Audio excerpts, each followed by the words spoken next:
Hello? This is the next section of reading about taxes.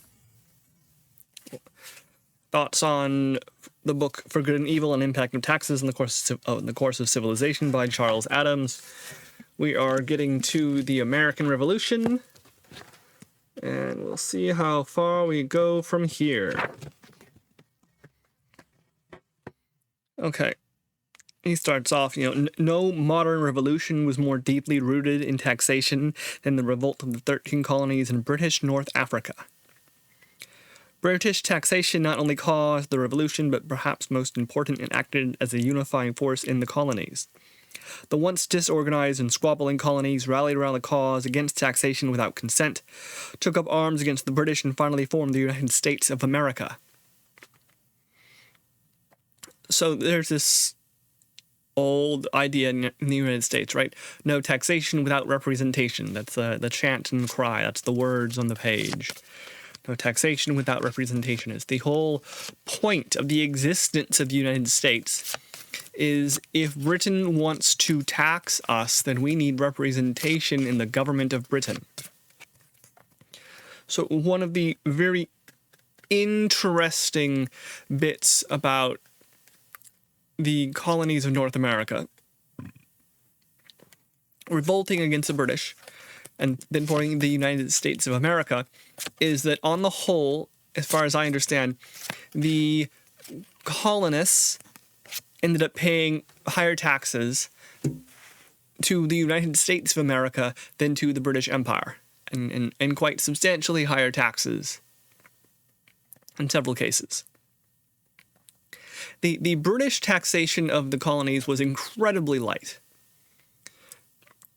And there was a huge outcry against raising taxes on the colonies, both from within the colonies and from within the government of Britain.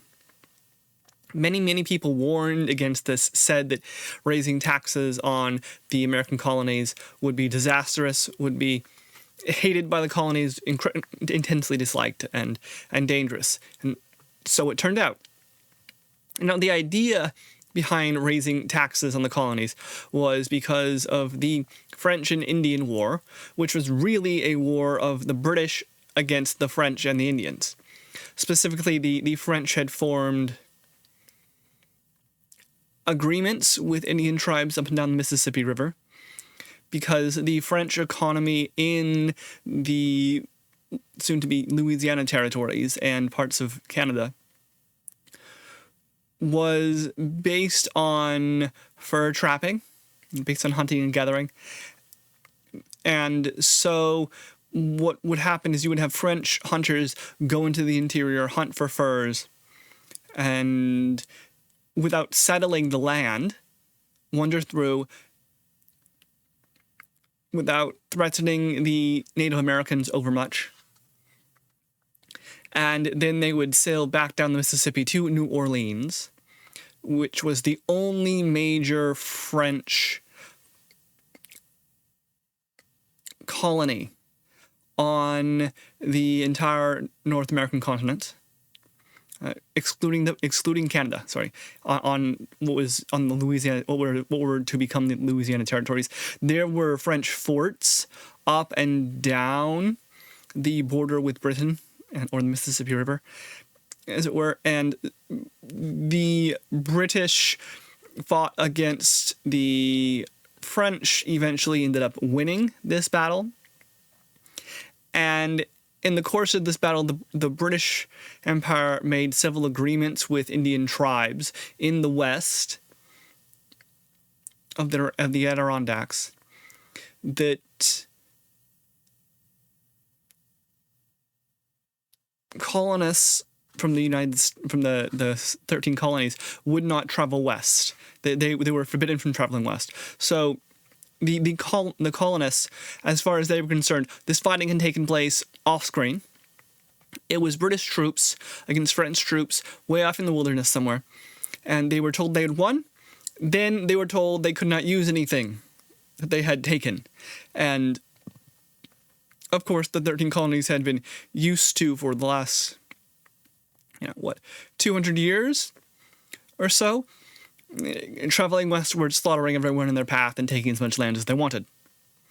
So they were quite upset by this. Meanwhile, the British just fought this giant war with France and the Allied Indians to France. It cost them a ton of money. They are still engaged in troubles with France as a result of the 100-Year War and as a result of colonial adventures on the side of both. There was also the Spanish to worry about, so on and so on. So the British were feeling squeezed, and they thought, from their point of view, we had just spent a ton of blood. We had sent men and ships, and people had died. We had spent our gold protecting the colonies, and the colonies need to pay their fair share. They asked the colonies to pay. The colonists said no, we don't have any representation. So then there was this hubbub back and forth with George III. Then eventually taxes were imposed. And as a result, you had the Boston Tea Harbor incident and the rise of the United States.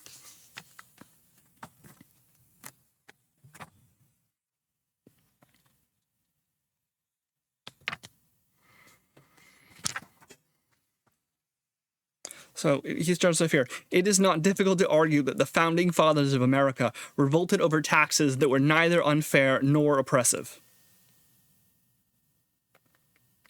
The Americans were among the most blessed and fortunate people on earth. They had the protection of the British nation, and their land was rich and choice.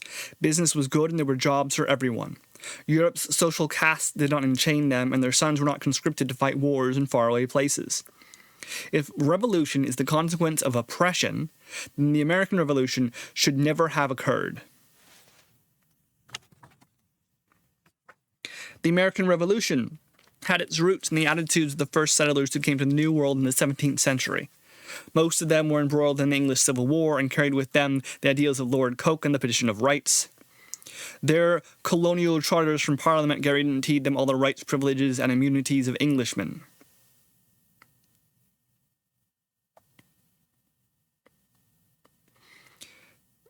In theory, the Crown was just as restricted in dealing with them as with Englishmen at home. This next little line is quite instructive, I feel, to the traditional American mindset. Mind you, this is in the 1700s. This is 300 years, 3 centuries in the past.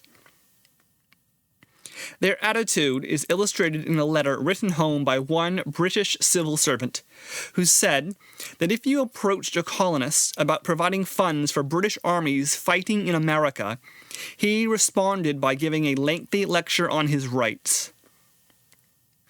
The chances are this lecture was not very logical. An Englishman living in the colonies had no member of Parliament to represent him. Under the circumstances, it was not possible for him to consent to laws and taxation. His rights as an Englishman were illusory, especially when he found himself in the clutches of arrogant bureaucrats sent out from another country to interfere in his way of life. The British Empire was not cruel or overbearing, did not use the colonies in the way the Dutch, for example, used theirs in the Congo. It was very light taxation. The British wars were fought to protect the colonies. And yet the colonists are extremely upset anytime the matter of funds is talked about. The colonists are extremely annoyed by this. How dare you ask us for funds to pay for your armies? We did not ask for your armies. We did not consent to your armies. We did not have representation. And even if it was a good idea to protect us, and it's a good idea for us to give you monies to do this, we did not ask for it. Therefore, it is an imposition upon our rights and our duties, our sacred traditions of the English peasant. These are no Russian serfs. These are no weak-livered, Frenchy villager. These are British folk who have risen up against their king before and killed the king before. These are folk who have forced their kings to sign charters and agreements. These are folk who have traveled the world by ship and crossed the seven seas, conquered half the planet as far as they are concerned. And they are not to be treated lightly, is the attitude of the British and the Americans. A very, very arrogant attitude for the time, I think.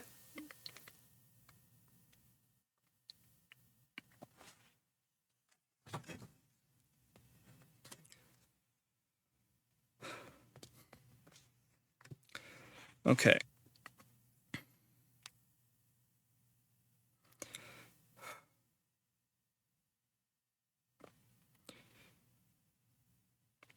By the mid-century, the peace of Walpole's era had ended.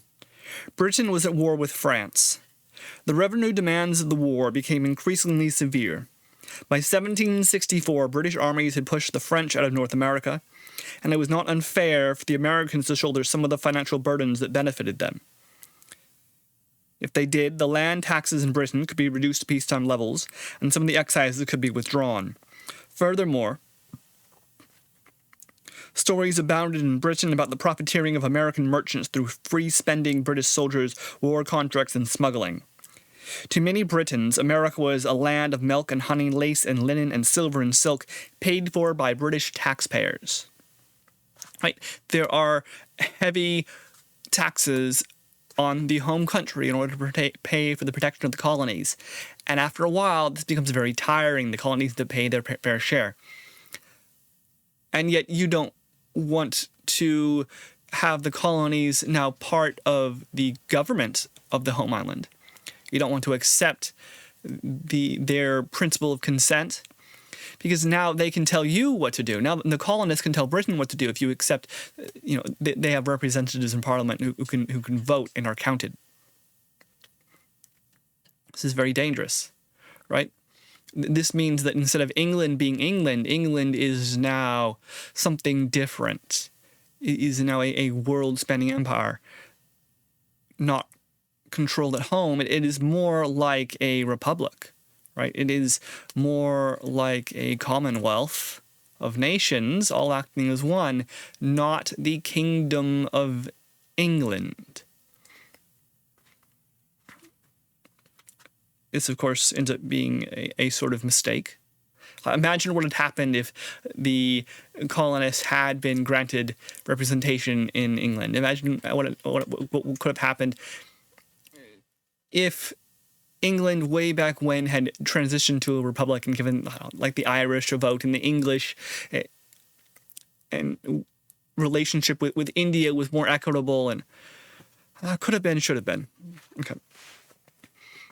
Parliament responded in 1764 with the Sugar Act, which was the Crown's first and only successful tax law in the colonies.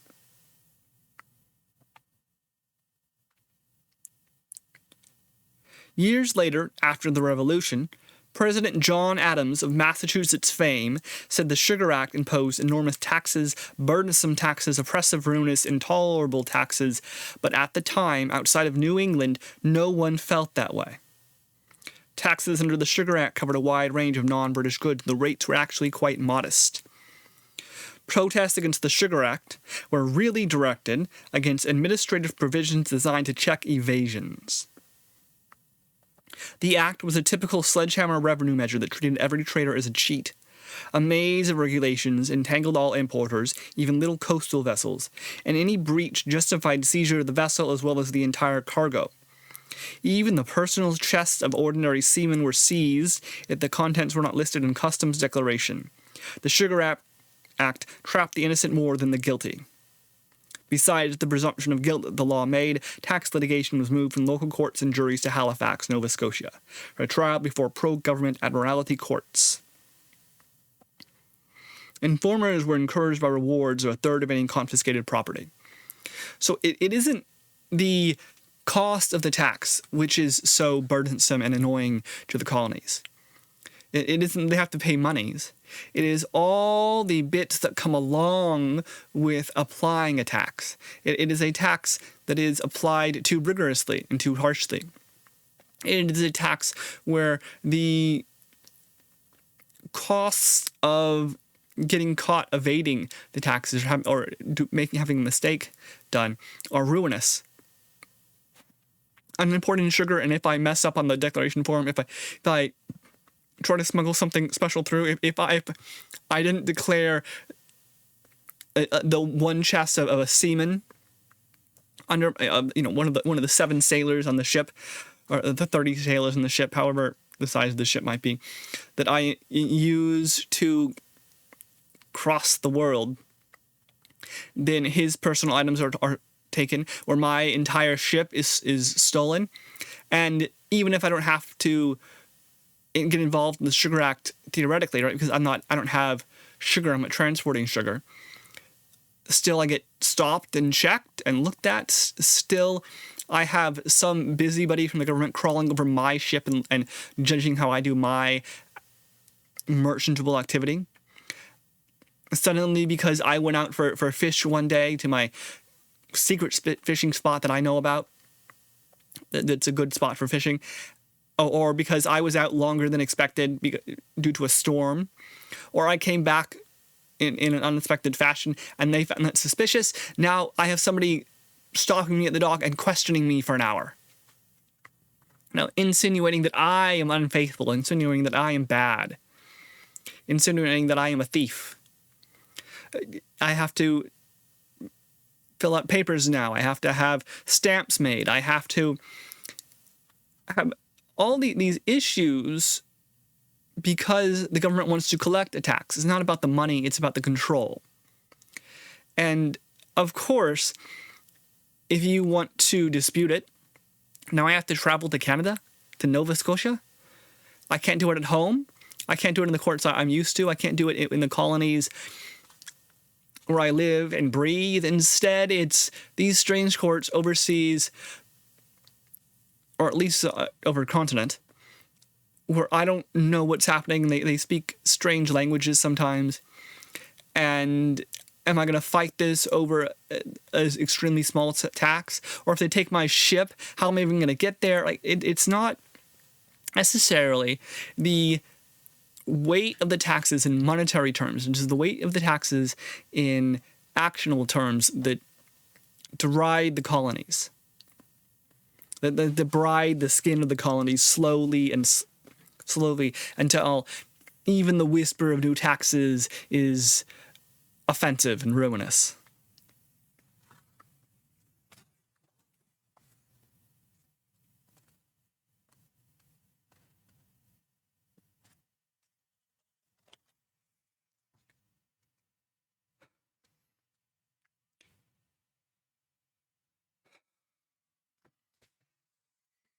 Okay. Then there was the Stamp Act.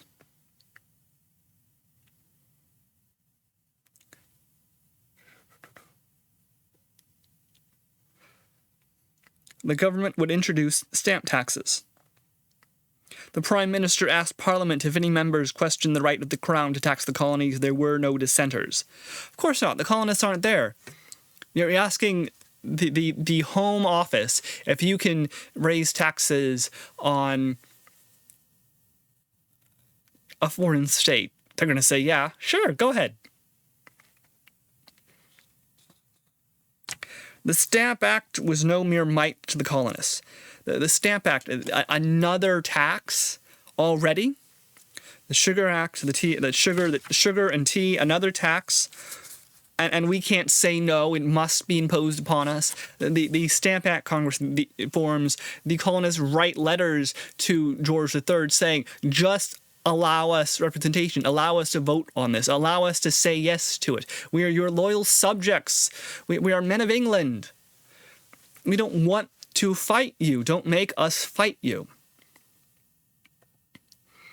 And George III responds with absolute arrogance. I am your king. I am your lord. I am who you have pledged to obey, and if I want to raise taxes, by God, I'll do it, and there's nothing you can say about it. I do not have to listen to uppity colonists. Except eventually you do.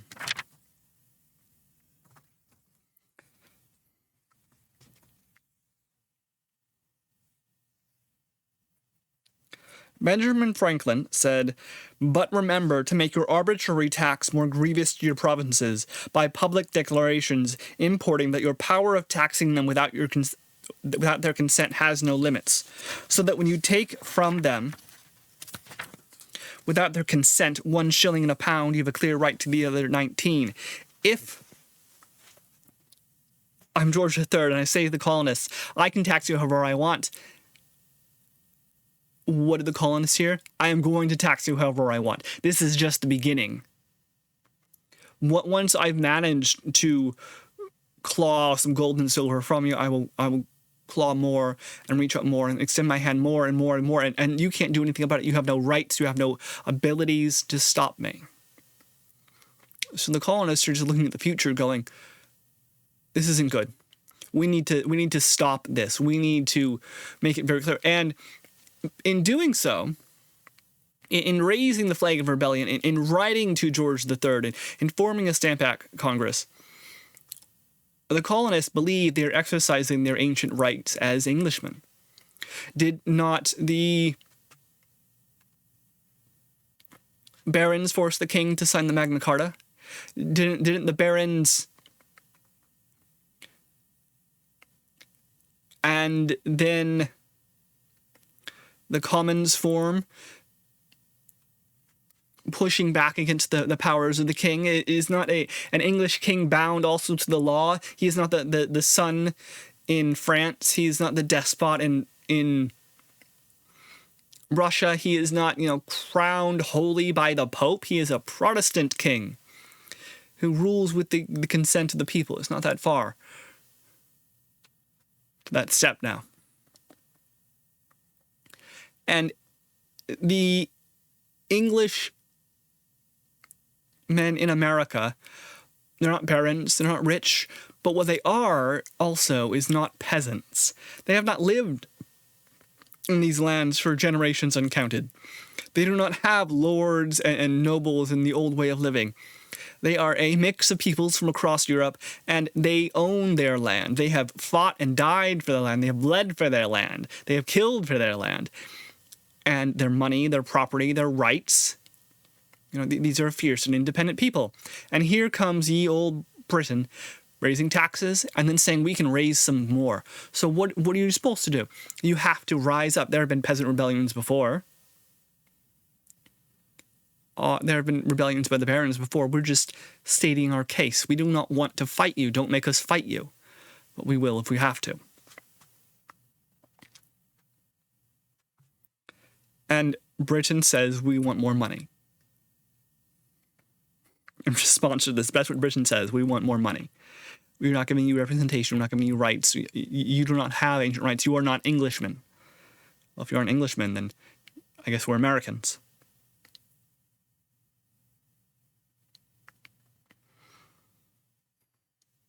The worst aspect of the Townshend Act was the establishment of a new Board of Commissioners of Customs. Rights of assistance were given to the board, and the arrogance of 3 leading agents in Boston played no small part in the eventual revolution. Said a prominent American historian, had it not been for the unfortunate personalities of Robinson, Paxton, and Holton, there might have been no revolution. From 1768 to 1772, almost open warfare existed between the agents of the commissioners and the colonists.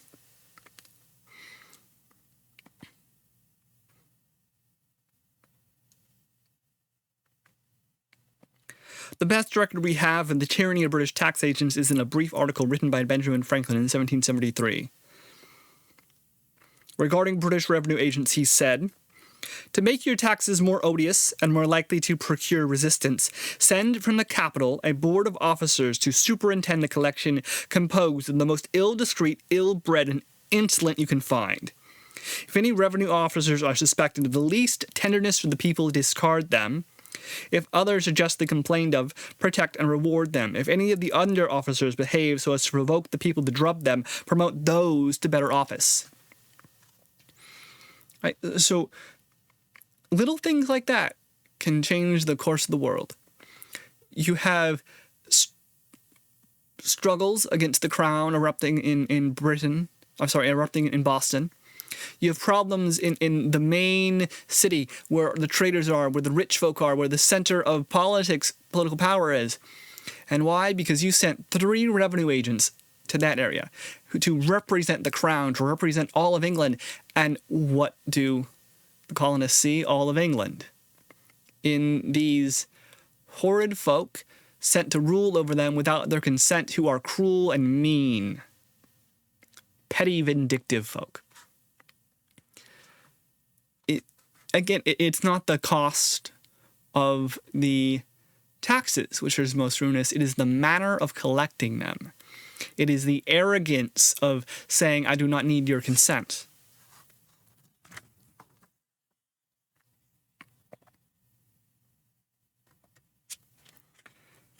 The Boston Tea Party was a turning point in colonial reaction to British rule. By 1773, the tax issue was becoming obscure. Both parties were moving towards war.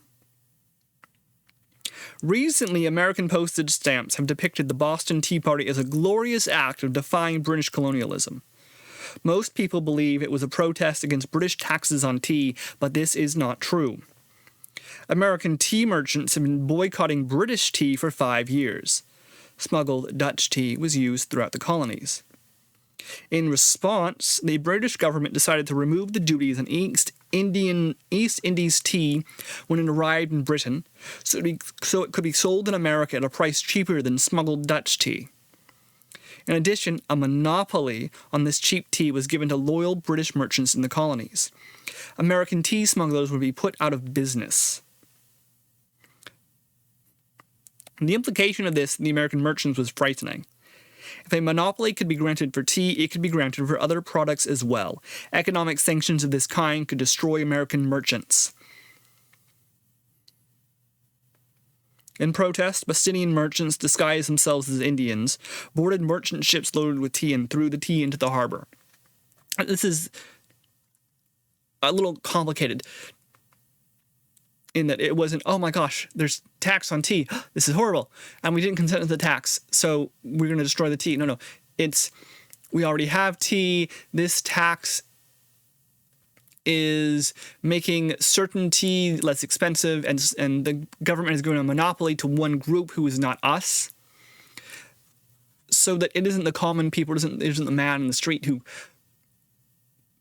is part of the Boston Tea Party. No, it is the merchants who make a living out of this. So even in the old days, who rises up, who makes noise, who is the American person that is first there talking about taxes and oppression problem? The businessman. So the businessman, it becomes lauded in American identity, right? Who do we revere? The rich. Why? Because they must be competent, right? We don't have hereditary nobles. We don't have great families.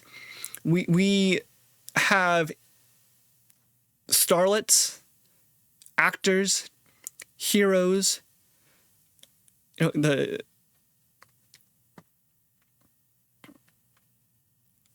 fashion models, athletes, and those who are extremely effective at gathering money or making money. In any social order is going to have a hierarchy of some sort, at least so far as we know. Anyone of sufficient size will. And if you can't have nobles, if you don't have that, who do you put on top? You put on top somebody. You have the beginning of a meritocracy.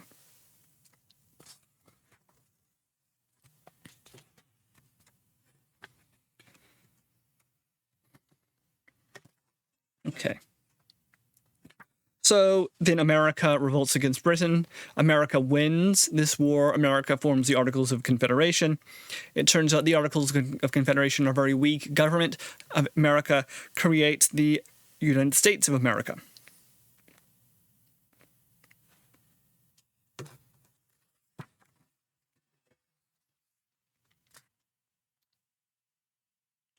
Eventually, the Congress called for a convention in Philadelphia to revise the Articles. Initially, only a few states appointed delegates, and it looked as if the convention would be full from inadequate attendance. But fortunately for the struggling nation, a rebellion erupted in Massachusetts, the hotbed of resistance to national taxing power. This so-called Shays Rebellion was not much more than a riot, but it frightened the people of Massachusetts and emphasized to the rest of the country the need for a stronger national government. Okay, so two things here. One, why are the Articles of Confederation not effective? Why do they last for only a few years before we move to create the United States of America? Without money, the Congress became the laughingstock of the new nation. The requisition system of finance was copied from the Dutch Republic, along with another number of federal-state relations, but what worked in the Netherlands would not work in North America. Most of the new states were in desperate financial shape and simply did not have the money required of them by the Congress. So the federal government in the Articles of Confederation did not have the power to tax. All they could do was ask the colonies, ask the states, the soon-to-be states, for money. Please give us money to do our job. Please give us money to do our job. And this may work fine if you have a bunch of states who have a bunch of money and are willing to give it away and who understand the need for a strong federal government and so on. This does not work at all well if you have poor states struggling to collect their own taxes who do not see why a federal government is a good idea. So you begin to have squabbling back and forth. Virginia is paying money. Massachusetts is not. Rhode Island is paying their money. South Carolina is not. I'm not paying my fair share. What is the fair share? The federal government is saying, well, you voted for us to do this. We don't have money to do this. We're going to ask you for the money. And instead of being able to spend monies, you ask the colonies, and they say, oh, we'll give you the money. Maybe they will. Maybe they won't. Maybe the money's late. Maybe they show up with less money. You don't know. And it can take months and months and months just to work out whether you even have the funds to do something, let alone whether you will have the funds to do something in a year from now. So there is effectively no federal government. It has no power. It can't borrow money. It can't spend money. It can't rely upon its money. It has to go and beg. So it becomes merely a council of the 13 states, which in a small community works or can work. In a big community, the larger the community, the more struggle this becomes. This is part of the reason why, like, socialist utopias, as I understand it, you can have like a socialist commune that works just fine till you get to like 100 people. Then it's more complicated. Someone has to be in charge. There's schedules. You can't all gather around the talking fire and pass the talking stick and come to an agreement when there's too many of you. It takes a long time. It's very difficult. You start forming cliques and political parties, and you get to 100, 200, 300, 400, 1,000. Maybe you can manage to form something that sort of works if you're rich, or if you are all very committed to government, making it work. If your government is very small, if your government relies on volunteers. But the bigger the government becomes, the more it has to look towards the future, the harder this is. The poorer the state, the more difficult it is. Because everyone is concerned with their own lives and their own choices. Okay. So the federal government needs to be able to tax something in order to be effective, and not go begging the states. And the states realize this. They start squabbling. They can see the troubles they're having. War almost breaks out a few times between various states, and you have economic problems.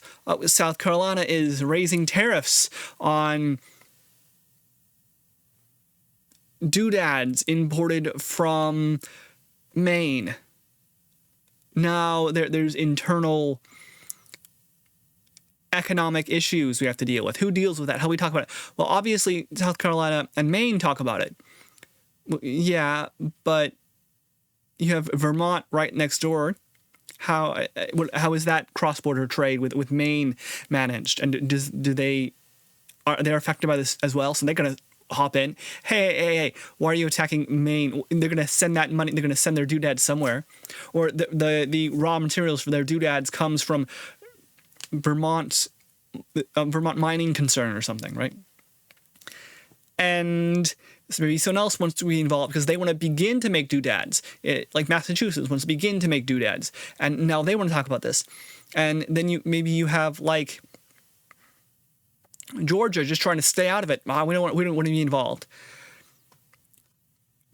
Isn't it so much easier to have a federal government, a federal court system? Dispute between the states, go to the Supreme Court. They can figure it out. Right? It is about effective governance. It's not about right or wrong, good or bad. It's about effective governance. It's about whether it is even possible to communicate. How do we resolve disagreements without injuring the other party? Without having someone go home in a huff? Without having someone decide that continuing on the hard path keeps their political movement alive? Right? If there's an overlord of some sort, if there's a method for dealing with these disagreements, then no one has to hold such a hard line on a subject because it might be overturned.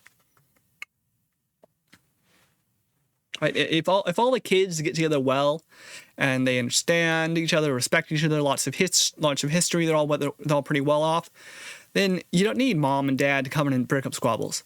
But if one of the kids is on drugs, if one of the kids is kind of poor, if one of the kids is running out of money and going to be poor, if one of the kids is rich but doesn't want to share, if one of the kids is the one who gets offended very easily, if you have another kid who's kind of a pushover, right? All these differing personalities, sometimes they work together, sometimes they don't.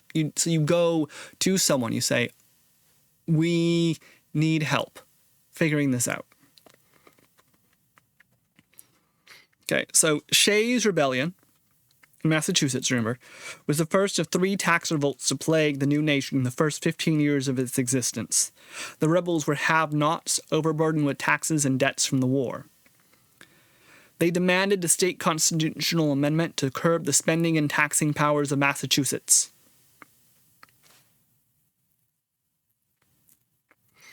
Like the Stamped Act of 1765, Shays' Rebellion brought the squabbling states together again, this time to form a more perfect union.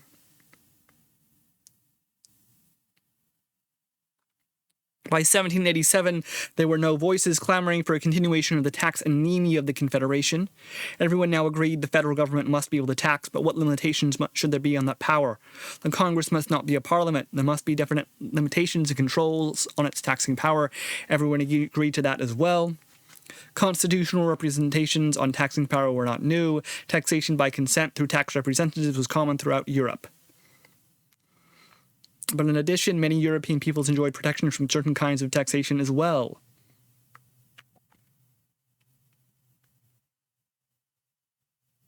The need for standards to ensure fairness was too obvious to need much discussion. Okay. The primary economic function of a legislator is to tax and raise money for the executive branch of a government to spend. It follows that no one should have a voice in how the government's money is spent who is not a contributor. Conversely, if a taxpayer is not a voter, the process of consent is undermined. Voters, therefore, must be taxpayers.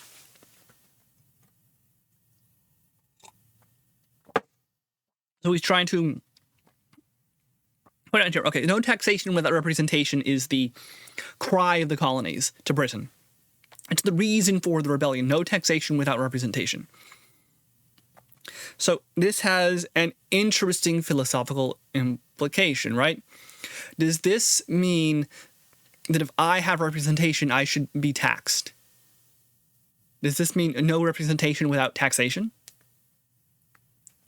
Not quite, I would say, by logical and legal means, but there is a practical point here.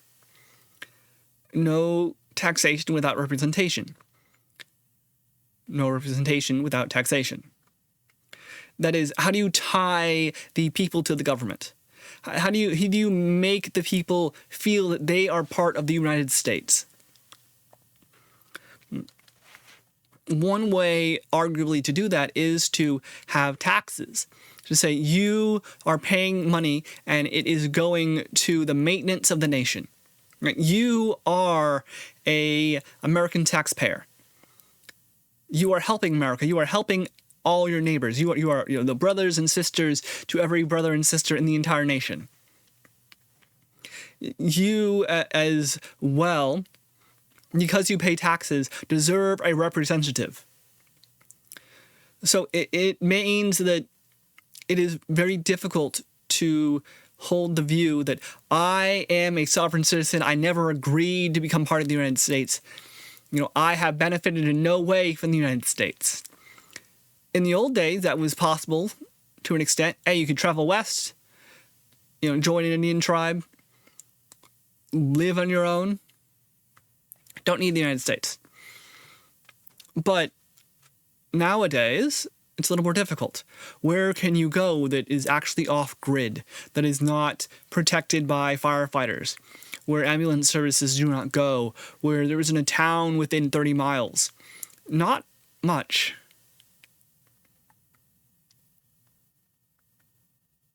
Everything's owned or controlled. Everything benefits in some way. The government wants their peace, and if you tax everybody, you have this representation, and you make it all work together congruently,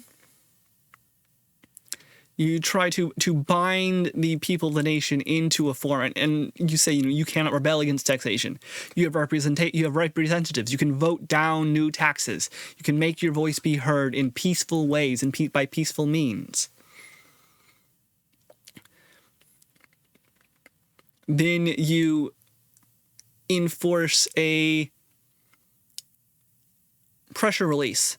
You enforce representation, you enforce taxation, you enforce a pressure release as well in order to manage all this. And you sort of tie these powers into one form, I think is the idea.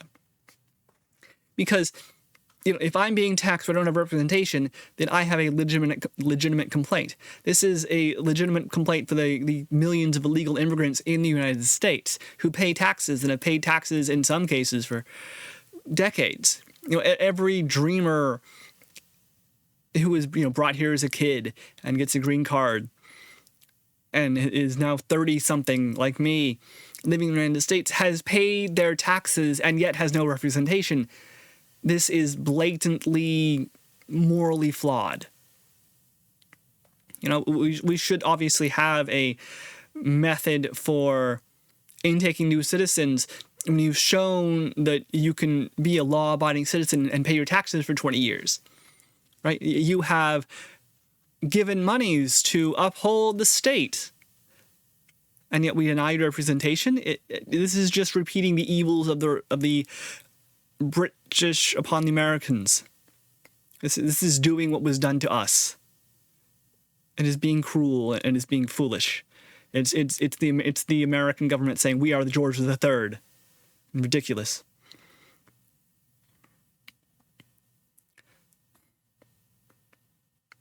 But that is my personal view here. Conversely, if a taxpayer is not a voter, the process of consent is undermined. Yeah. I hold with this.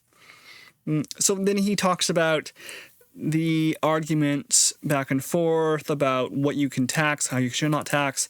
In the Federalist, number 36, Hamilton concluded a series of 7 essays discussing taxing powers and the controls to prevent partiality and oppression.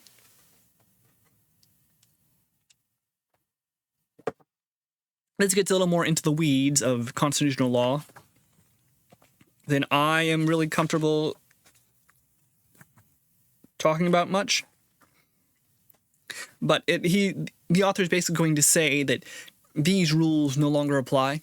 The federal government can tax whatever it wants, and the only thing holding it back, legally speaking, is representation, is the voters.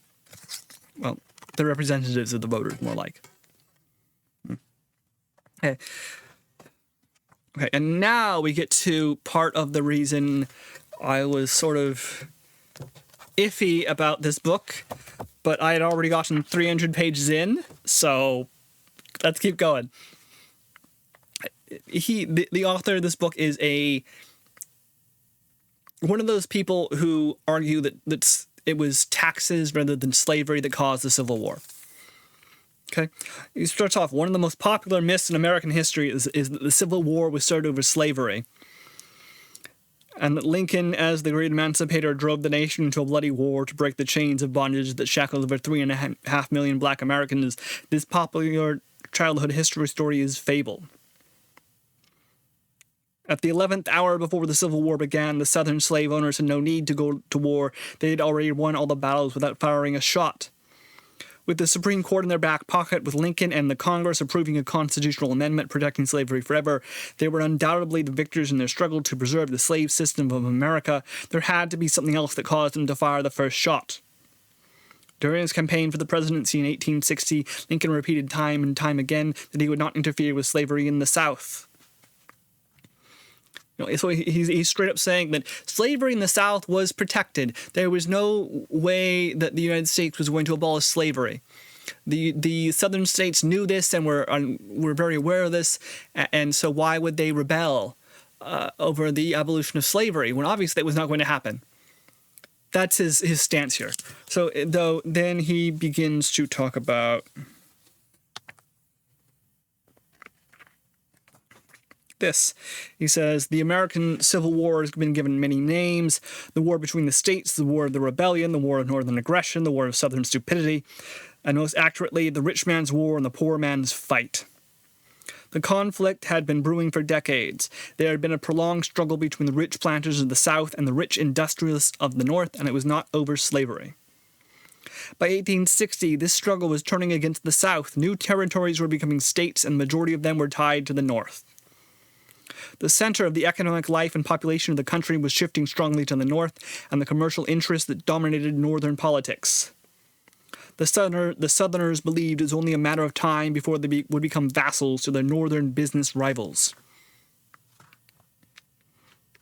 Most people do not realize that before 1860, Southerners dominated federal offices in the United States. More key figures in the national government came from the South than any other place.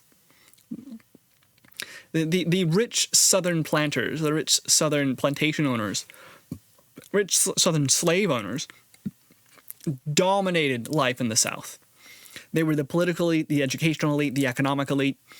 There was, as far as I know, essentially no other industry than raising cotton on a national scale, right? There was this fact of slavery and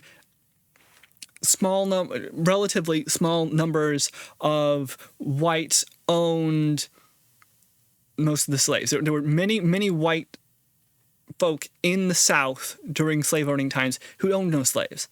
There were a few white folk who owned, one or two slaves, and then there were a very few number of folk who owned massive numbers, hundreds of slaves, working on farms mostly.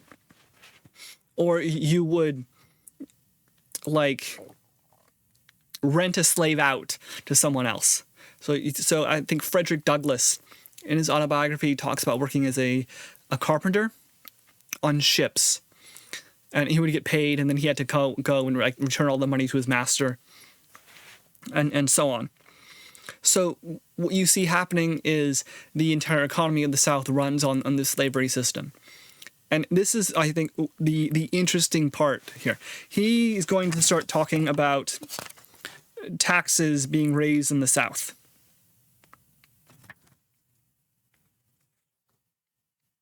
What were the causes of the Southern independence movement in 1860, and what ways did the North dominate the South to drive it to secession? Since the emancipation of the slaves was not a part of Lincoln's platform in 1861 when the war started, what was it that drove the South to secession and rebellion when Lincoln was elected? Right, and then he's saying, then he refers to the most outstanding spokesman for the South is John C. Calhoun. He sent his reply to the Senate chamber to be read by one of his colleagues. It listed 3 grievances in the South which could lead to secession from the Union. The first 2 complaints were mainly fears of what could happen. The first was the fact that the South had been excluded from most of the new territories. It was feared those new states would side with them North against the South and upset the balance of power between them, overturn slavery. The second fear was about the growth of federal government powers, despite the limits set by the Constitution. Government starting to tell the South what to do. The South has been dominated by a few special families for a very long time. They don't like this at all. And, the Southern folk have been very large in the federal government. Now the North is starting to share in that power. They don't like this at all. The one concrete complaint Calhoun expressed involved taxation. It was a complaint that had dominated the struggle between the North and the South for 30 years. Northern commercial and manufacturing interests had forced through Congress taxes that oppressed Southern planters and made Northern manufacturers rich. Here are Calhoun's words. The North has adopted a system of revenue and disbursements in which an undue proportion of the burden of taxation has been imposed on the South and an undue proportion of its proceeds appropriated to the North. The South, as the great exporting portion of the Union, has in reality paid vastly more than her due proportion of the revenue. Federal import tax laws were, in Calhoun's view, class legislation against the South. Heavy taxation in the South raised funds that were spent in the North.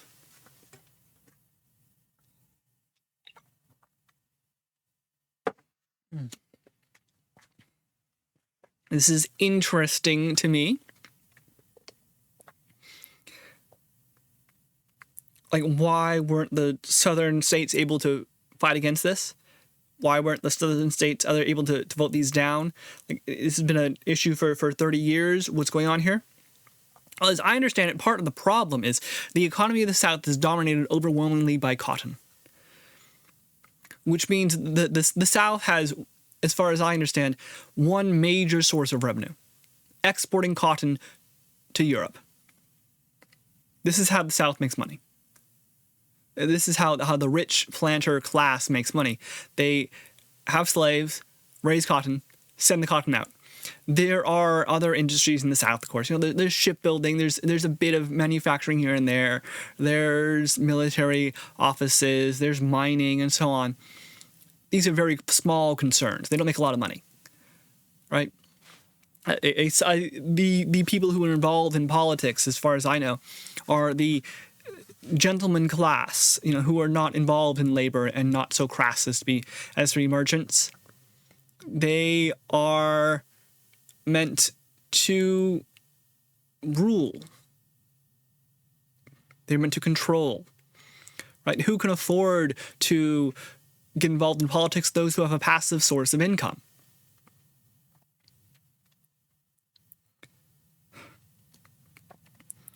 So what is starting to happen is industries and manufacturing are beginning to grow in the North. The North is now interested in taking in cotton, making it, spinning it into cloth in their mills, in their system, and then exporting it. So what is happening is the federal government, which is increasingly being controlled by Northerners as the population grows and so on, because the line of 1816 or whatever just happened to mean that the South is a smaller part of the nation than the North. As well, slavery is not expanding very well now because the South has reached Arizona. They have run out of good lands for growing cotton, and many of some of the cotton growing lands in the original 13 colonies and so on in that area are seeing massive decreases in production, in efficiency. The South is like slavery wasn't expanding anywhere else for economic reasons.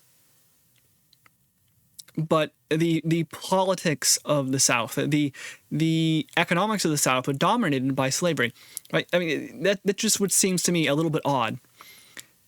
And the Southerners are paying more than their fair share of taxation. When you have, when you have millions of people working for free, when you have a massive labor base, 20% of the population or something like that, that is slaves who are not paid, and you still can't manage to gain an economic advantage over the North, something seems a little bit odd here. So there were many reasons for the Civil War. Slavery was most definitely one of them, is what I would argue, and what I think the proof shows. But the reason that I understand why some confusion happens over this is because slavery in the old days is economics, right? To us, for our view, slavery is an ethical issue. It's an ethical problem. It is a horrid impingement upon the rights of a people, and is, whips and scars and tearing families apart, and oh my gosh, how could we ever do this? It's so cruel, it's so mean, it's so evil. But to the people in the past, to these Southern slave owners, it's all about money. Slaves are property, right? Slaves are how they have their economic source of revenue. And so the fight over slavery is, as far as the Southerners are concerned, right? The fight over slavery is not mainly about how cruel and evil slavery is. It is mainly about the economic issues of slavery. So the South is stuck in a catch-22.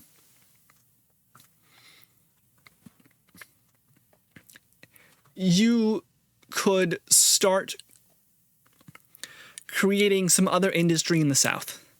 Instead of these large cotton plantations, you could switch and create production. You start, learning what oil is, for example, today.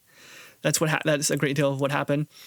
What about increasing trade with the Americas? What about production? I mean, you have the Mississippi. And it's a very strange thing to me when you look at the United States and you go, okay, so New York is the main city of the Northeast, flat out. Giant port, lots of money, huge population. There's other bits here and there, but when you think, oh my gosh, where do I want to go to the city, you're thinking New York. Chicago is the Midwest, right? If you're thinking, I want to go up to the Great Lakes, I want to get my life started, and it's Chicago. Nowadays, Chicago's fallen a little bit behind, but for 100 years, up to Chicago, that's the hog. What there was a famous poem. It's, hog butchered to the nation, Chicago. You look at the railroad system, and all these railroads go to Chicago.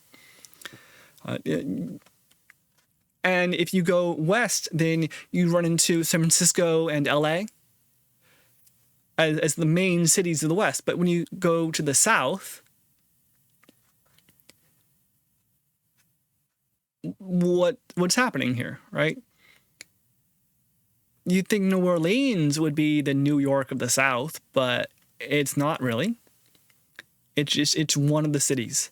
You would think that, Georgia or South Carolina or Florida would have a main city. What do you got? The closest is like Dallas and Houston. These are relatively modern. There is no center of Southern identity in a city. Southern identity is in these rural spaces, and to a great extent, it seems like it still is today, right? That history has come down to us. So, the call against slavery is seen as an assault on the riches of the Southern elite.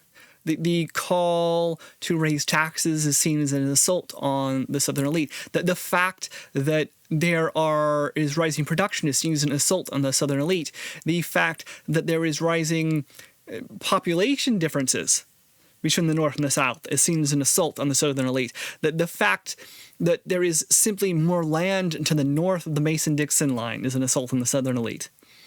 The fact that slavery is not expanding very well into these new territories because they are not geographically suited to them is seen as an assault on the Southern elite. Of course, the nation isn't doing that, but fate is.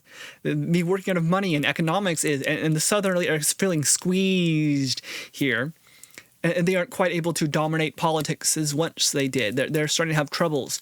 The production of land, I've seen these figures in a study in a book I read once, which was about this study of land quality. The production of the land is falling like a rock, and they're going every which way. So eventually they decide to secede instead of working things out, because to work things out with the North involves some sort of economic or political change. The South is, even today, has a tendency to be poorer, to be less well educated, to be more rural, and this is a legacy of the economics of the 1700s and the 1600s and the politics of those times. One of the interesting bits about racism and slavery in the United States is that, as far as I understand, the difference between white and black was not so stark. We didn't have this outlook that white was super good and black was super bad until we rebelled against Britain, formed our own nation, and then Britain decided to cut off the trade in slaves.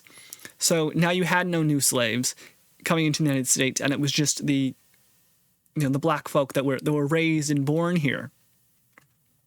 You didn't have quite as many Africans coming from foreign nations who couldn't even speak the language, who you could legitimately say were tribesmen living in the bush. Instead, it was people who had been raised in your city, in your town. It was people with, now they have a smattering of white blood.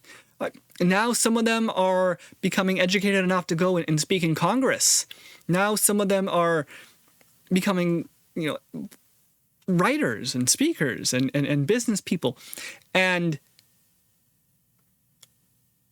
it's starting to crumble. The artificial racism starts to crumble. So you come up with something else, and all of a sudden they have smaller brains or monkey-like features, or they need to be coddled and taken care of because they can't really learn, right? And this myth of inherent inferiority pops up and is used, because if you are out in the field whipping a boy to death that you saw born, that you've known in one way or another for 20, 30 years, then how do you do that? You tell yourself that you're not whipping a human being. You tell yourself that this isn't an actual person with a soul. So cruelty begins to rise, and if you are a person in the South who wishes to start an industry, then you have to compete with this other industry, which is filled with slaves and free labor. And how much free labor do you have? So you have the issue of old Europe again, essentially. you have a very strong landed class who dominate politics. And it's difficult to grow in the industry there. And most of the industries you do end up pandering to these nobles and pseudo-princes by another name who are rich and therefore better, is the claim.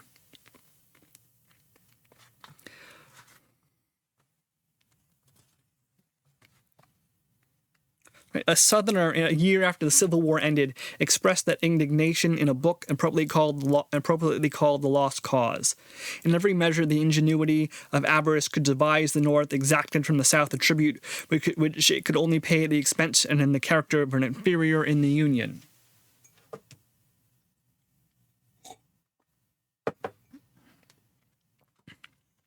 The South sees itself as better.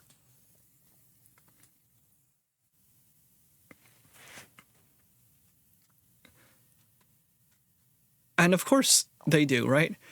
The people who see themselves as better walk around every day and see folk just as human as them who are inferior. Oh, you're gonna sure as hell make yourself feel better.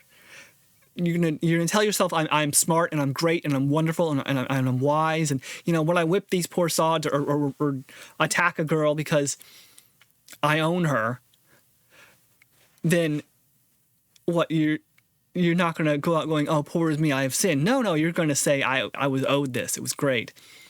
And what does this do to you as you interact with your other fellow human beings? What does this do to your psyche? How do you grow up? You grow up thinking you are better. And any imposition upon you is seen as horrible. And the South is pro-slavery. The North is anti-slavery. You get in this head, you understand these stories. And if they're anti-slavery, then they're saying, this is another attack upon you, right? They pass a tax law, and you're going to look at it, go, okay, I don't know, is this tax law for good or bad? If they pass a tax law for the good of the nation, well, it's bad for you. Why? Because it is a law that changes how things were, and you were very comfortable with how things were, right? You got your plantation, you got your 100 slaves. You don't want anything to change. The South is incredibly conservative. Even today, the South is incredibly conservative. Why? Because of the economic systems of hundreds of years ago.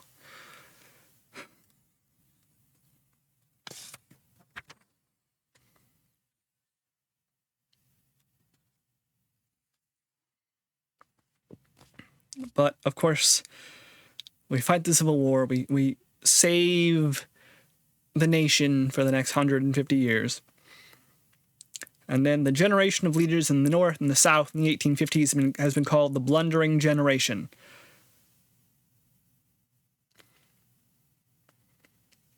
The Websters, Clays, and Calhouns, who had held the Union together through compromise, were gone. It takes great leadership and ability to settle differences through peaceful means. Any idiot can start a war. This was the generation of idiots. So, something here. Wars are not really fought to free some unfortunate minority not directly involved in the conflict. People who want freedom have to fight for it themselves. Outsiders who come to their aid normally have ulterior motives, especially if the outsider happens to be a nation. The concern of the North for the enslaved black man was more facade than substance. Yes, this is true. The North, for all the mutterings and all the all the abolitionist movements and all the speeches in Congress, was not going to start the Civil War, was not going to go to war to stop to end slavery. The battle over emancipation could have gone on for another 50 years. The South, if it was losing the battle over slavery, was losing it very, very slowly. But it says here, wars are not really fought to free some unfortunate minority not directly involved in the conflict. But wars can definitely be fought to ensure some unfortunate minority is not involved in the conflict. Right, the Southerners are doing exactly what the American revolutionists did at the beginning of the nation. The English started putting on taxes, and the American colonists said, we can see where this is going. In the same way, the abolitionists started to take over. The northern states began to have more power. Wealth arose in the north to challenge the wealth of the south in different means and ways. And the south says, we see where this is going. So just like the American revolutionists, just like the 13 colonies, the South rebels. And okay, so he says, secession was unquestionably the cause of the Civil War. It is the thesis of this chapter that taxation was the most significant factor on both sides. Southern slavery was to be tolerated by the North. Southern free ports were not. The war was caused when Southern hotheads bombed a federal fort in Charleston Harbor. The war was also caused when Lincoln decided to put down this rebellion with military force. So, all right, I'm a liberal from California. I am not part of the South. I've not been steeped in their traditions. I've been steeped in several opposite traditions. Several foreign traditions, straight up. So, it's my idea, my view here. But it does quite amuse me in a sick way that it is sometimes called the War of Southern Aggression, when, as far as I can tell, the North was not aggressive in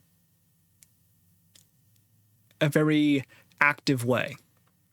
The war was caused by the South. It was the South who decided to secede. It was the South that bombed the harbor. It was the South who said slavery is going to be stopped before slavery had actually been stopped. Instead of taking their time, instead of trying to move the needle, and instead of moving against the taxation, the South said, we are being threatened by the North. And it's about slavery. It's also about taxation. It's about a change in culture. It's about many, many things. It's about economics. It's about a challenge to a way of life. What happens when slavery is no longer economically feasible? What happens when you have all this free labor, all this tons of cotton coming out and just not making you the money it used to?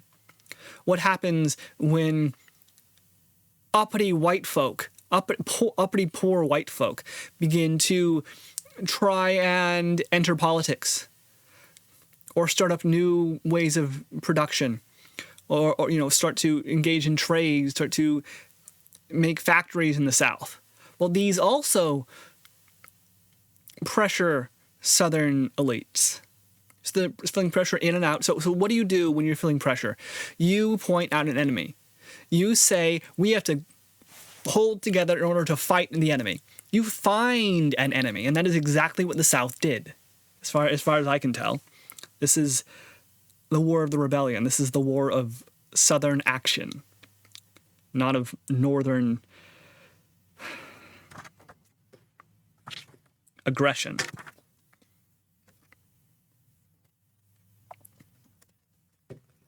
Right? It's somewhat telling that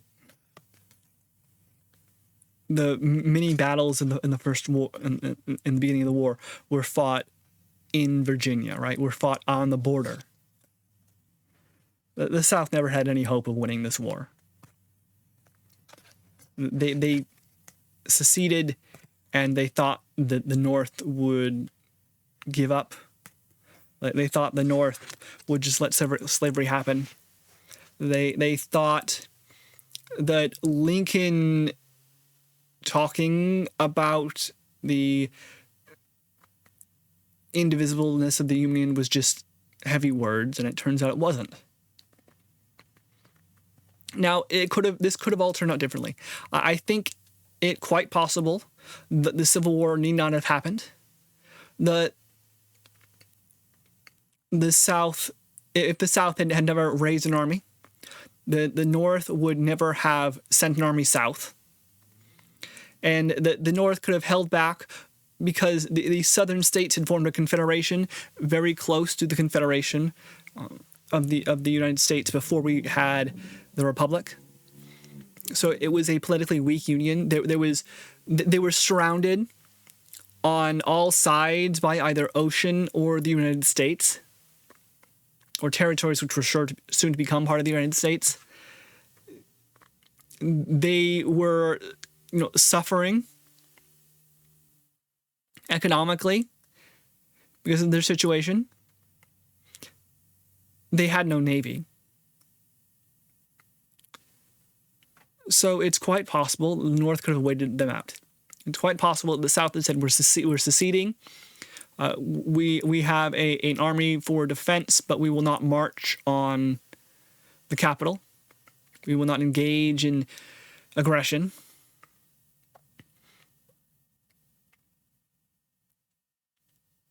We will send so many ways it could have turned out. And perhaps slavery would have fallen apart by itself because of economic problems. Perhaps the Confederation of the Southern States would have slowly dissolved and joined back up with the United States of America. But we'll never know. It ended up being quite a horrid event.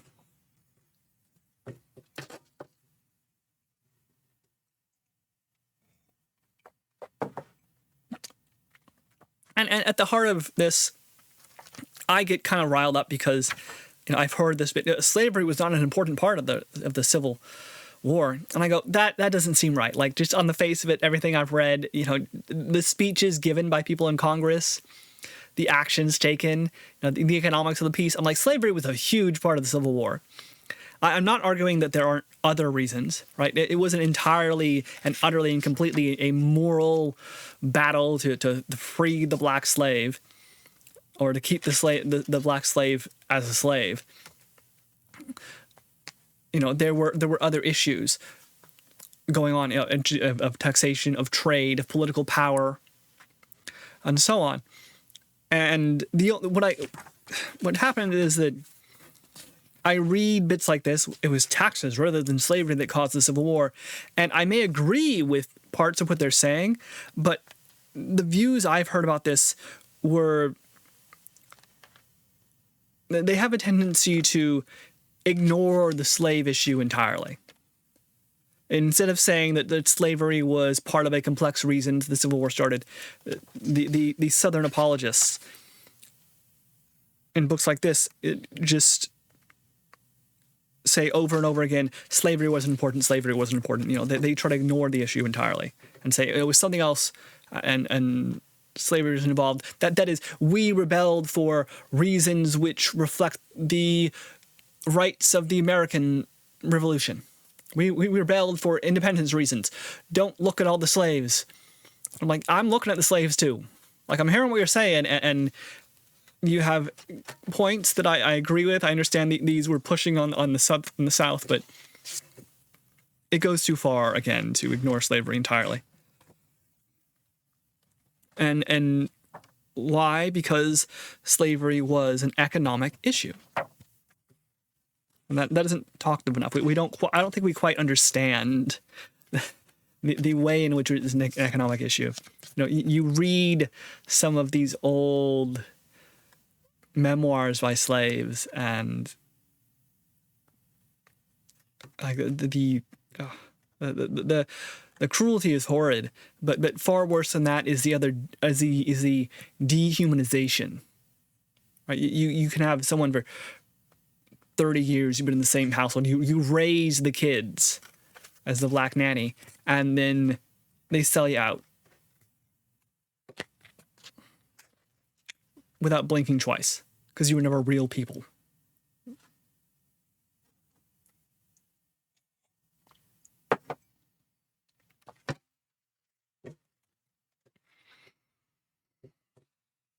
Okay. So now he begins talking about the income tax. Modern taxation. The income tax, as it has evolved, presents civilization with a great many problems and difficulties.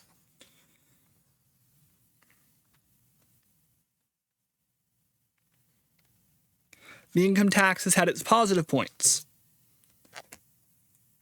It provided the revenue to permit America to take part in a number of wars in the 20th century. Perhaps its greatest benefit has been its alteration of capitalism.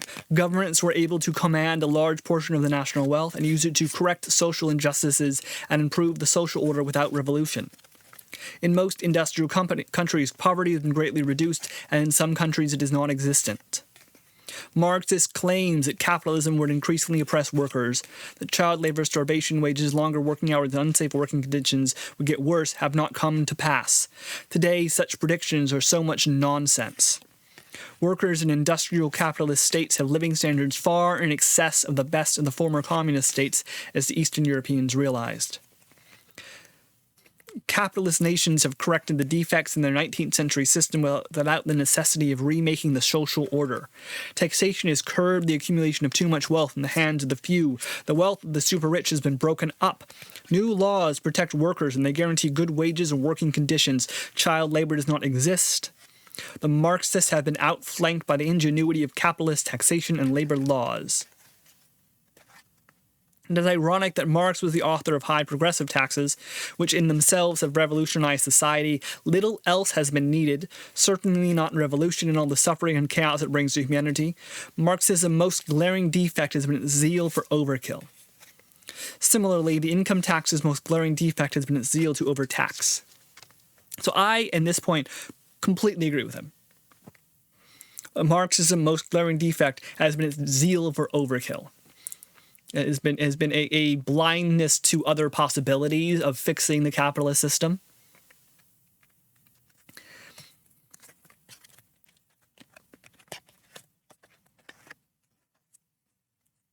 And it is the large tax, it is the income tax, right? It is the direct taxation which has enabled governments to do so much and to change so many things.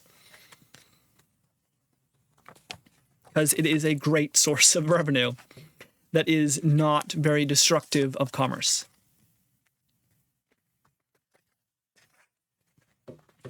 And then he talks about the tax that beat Napoleon.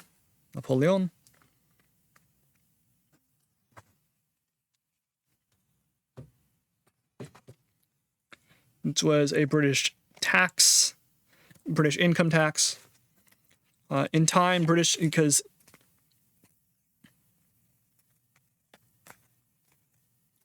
right.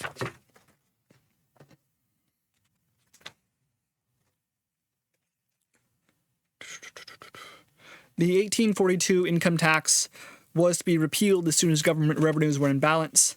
Unfortunately, or fortunately, the income tax produced 50% more revenue than was anticipated. Peel had unearthed the pot of gold. There was little chance it would ever be repealed, and in fact it never was. William Gladstone followed Peel in setting a determined course to abolish income taxation, but like Peel, he could not find a suitable alternative. The government passed an income tax. They got 50% more money from this income tax than they thought they would, and then they used it, and they could not find another option that was so productive of revenue. So they had two options. Either do less or keep the tax. And they chose to keep the tax. They could have done less.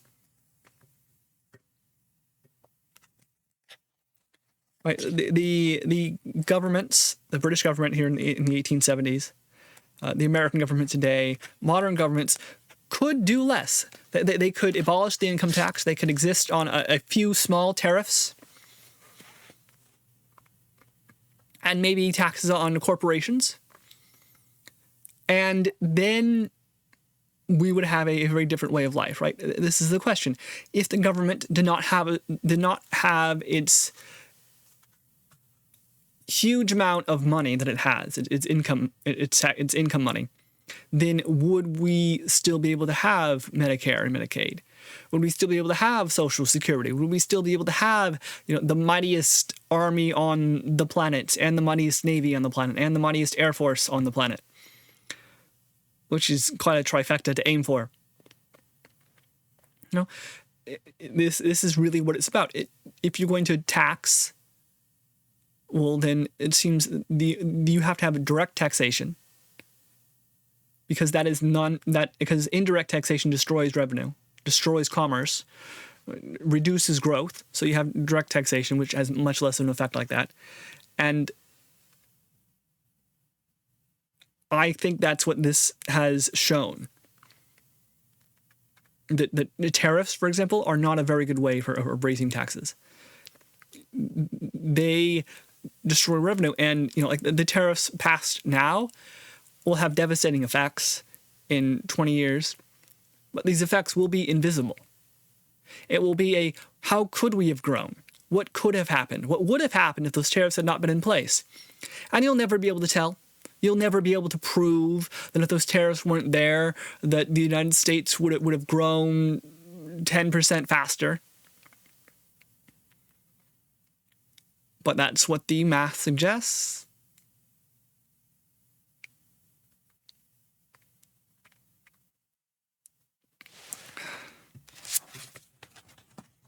Right, there are good uses for tariffs to protect a nation,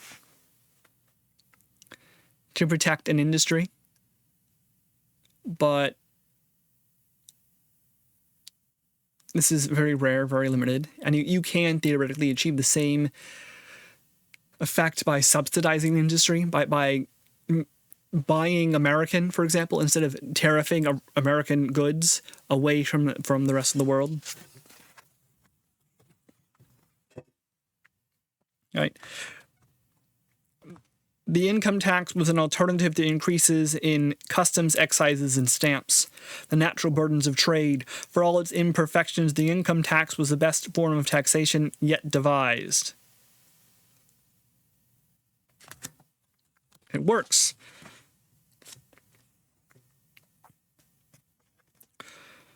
Since the Revolution and after Napoleon, the French did have an income tax of sort, but most of all, they had principles of taxation that had to be followed. A tax must be on a thing, not a person. It was, so far as possible, an estimated income tax. The taxable income was not the exact or true income, but a mean income, the average income of a given estate or given business over a span of years. The taxable income was ascertained from without by means of external signs. How prosperous one looks, in other words, one's presumed income.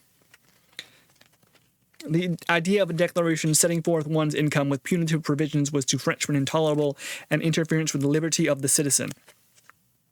So how do you collect an income tax? You have to know how much income you make. Okay? And there's two ways to collect an income tax. You can get it directly from the person, or you can get it from the source. That is, if your workers are paid wages, then you can say to the owner, to the business owner, hold back some of those for taxes. You are paying taxes on wages, and the business is in charge of those, because it is a whole lot easier to audit one business than it is to audit 30 or 50 or 10,000 employees individually. So you hold it back at the source. The other way to have an income tax is to say, tell us how much money you made, and then we're going to tell you how much tax you owe us. One of these is more burdensome than the other. One of them is offensive in a way, right? The government says, tell us exactly how much you made. Tell us exactly where your money is. Prove to us that you did not cheat us out of money. Which is this bit where he says an estimated income tax. You made between $30,000 and $60,000 last year, so your income tax is this much. That's the idea, but you can't make these too small or too large, so that's a problem. You can't make the variation too big.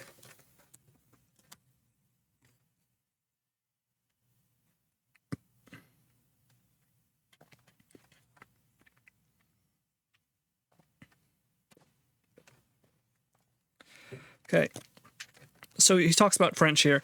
French taxes, he says, in short, the French tax system, which he likes more, bore a strong sense of individualism that was founded on the ideas of the Revolution.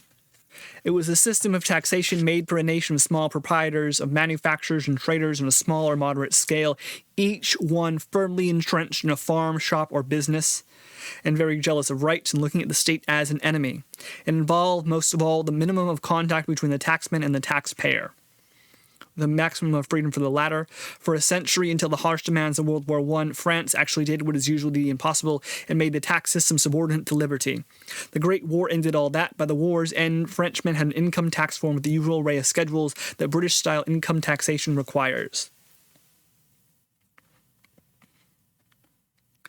So, a tax income that is mostly focused on wages, it's mostly focused on businesses, is set up for a world where people are paid wages. It's set up for a world where people form businesses. It is not set up for a world of hustle culture or contractors or individuals working through Uber or Lyft or Eats and the like. It is a system that is set up for the banking industry. So you have a central depository of all monetary information, and not the system we have today where, all right, so I can get paid through like PayPal. Let me see. What's my phone have just on it right now? PayPal, Cash App, Square. I'm taking a credit card. It can have cash, Venmo, Vel, all these different things and options where Bitcoin, right? A system. How do you set up an income tax system for individuals who intake money through many different sources? Well, you have to know about them. They have to have all these companies report to the government, I paid, that so-and-so paid this much and this much. There was a ruling or a law or something passed a few years ago in eBay that, like, if you sold $400 worth of stuff on eBay, then that has to be reported on your taxes. Because the government realized that there were folk making tons of money through eBay, and this money was dumped into PayPal, and it wasn't quite hitting the banking system. Well, now they're going to make eBay report to the federal government, and eBay is reporting, so I, as the individual, better report too, or else I'm evading taxes, and IRS doesn't like that.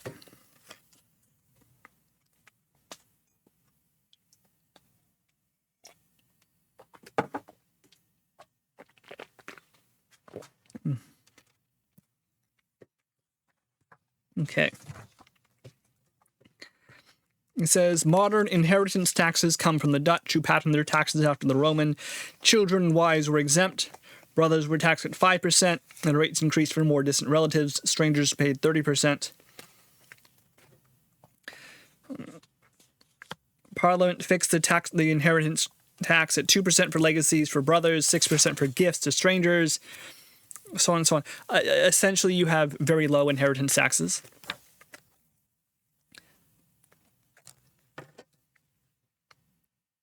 Outside the United States, inheritance taxes have been of mixed importance. Many countries, such as Canada and Australia, have abandoned them. Now, estate taxes were popular in the Middle Ages. A 25% estate tax was not uncommon against a wealthy Jew, because you could. But it's less likely today. In the higher reaches of medieval society, the heirs of the nobleman paid the king a year's income from their inherited lands.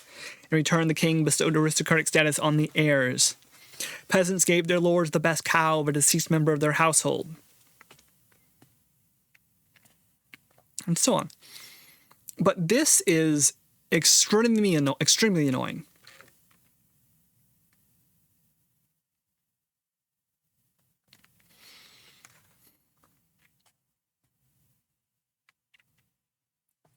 I worked hard for my money, and I want to pass it down to my children.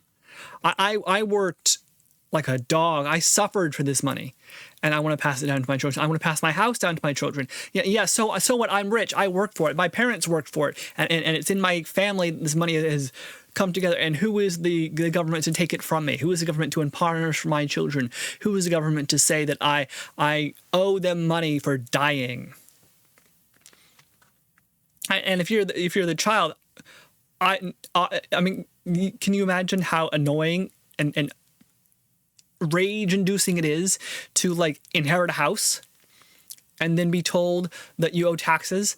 So now you have to sell the house you grew up in order to pay the taxes on the house.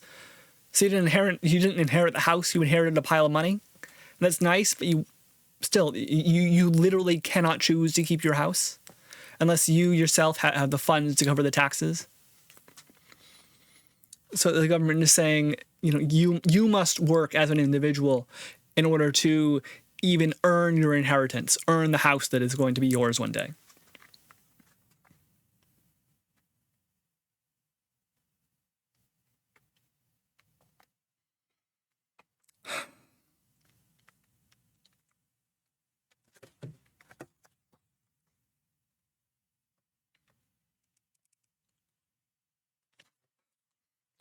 And one of the ways to argue against that is to say that we do not tax you based on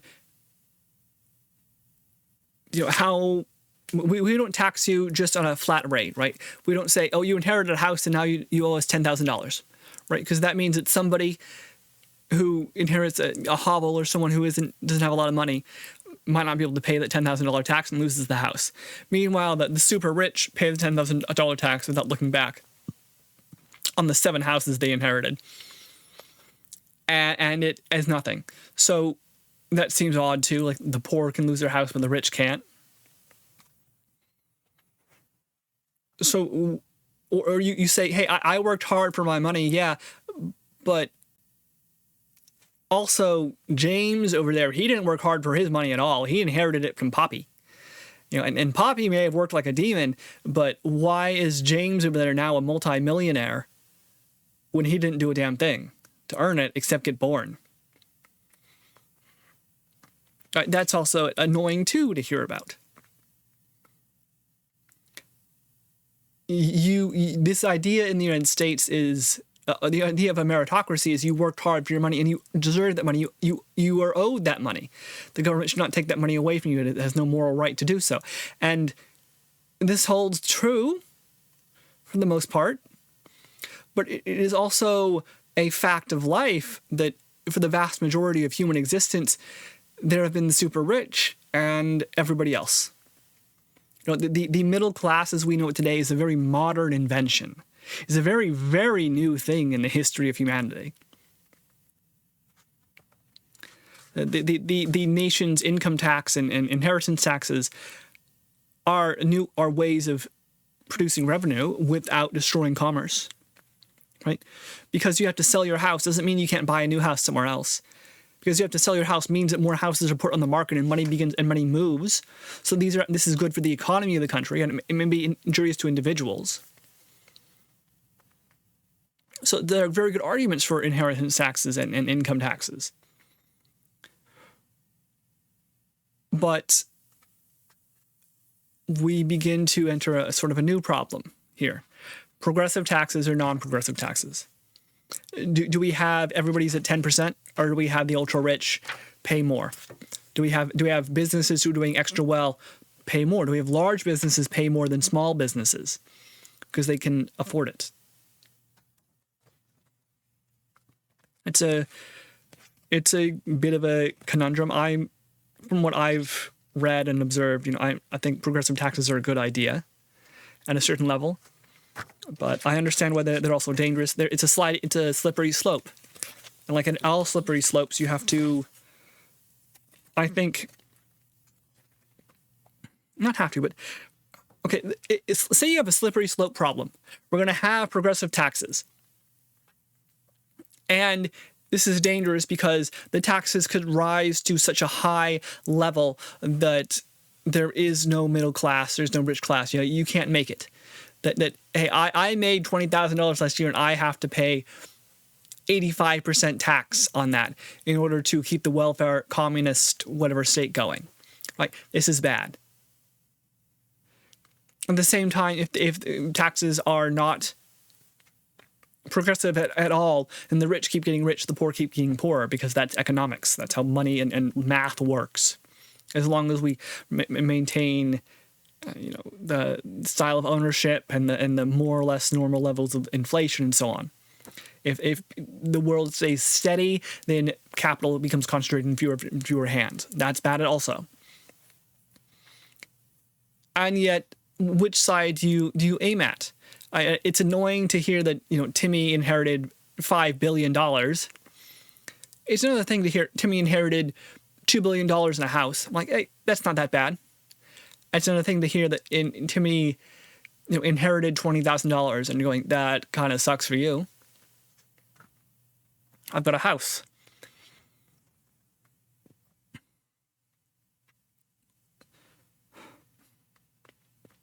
I'm sort of losing my train of thought here. And I think I'll end this after the chapter he's on about here and finish it up next time.